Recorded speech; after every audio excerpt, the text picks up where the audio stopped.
Assalamualaikum dan salam sejahtera. Nama saya Reza Ahmad, founder Ilham Trader Network. So, video ni tentang tajuk dia kalau kita entry, kita loss. Asal kita entry dia, kita loss. Okay. Benda ni biasa berlaku biasa berlaku. Okay.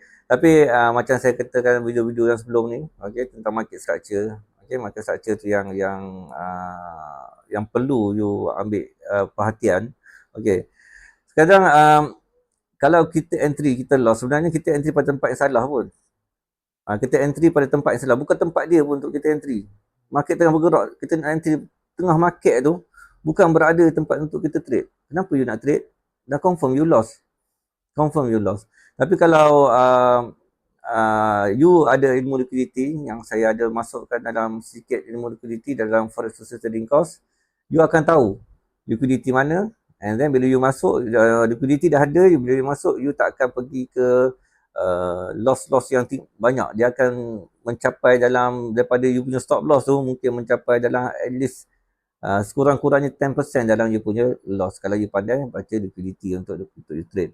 Okay, sebenarnya trader lama dia bukannya kejar market, tak kejar market. Dia tunggu market, dia dah buat zone, dia tunggu market masuk dalam zone je.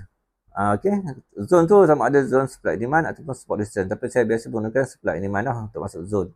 Okay, dan kalau macam trader yang baru ni, dia kejar price. Nak kejar buat apa? Kau dah terlepas, biarkan dia terlepas. Okay, dia akan return balik. Macam mana pun dia akan return balik, ataupun kita panggil dia retracement retracement ataupun pullback, whatever dia orang panggil.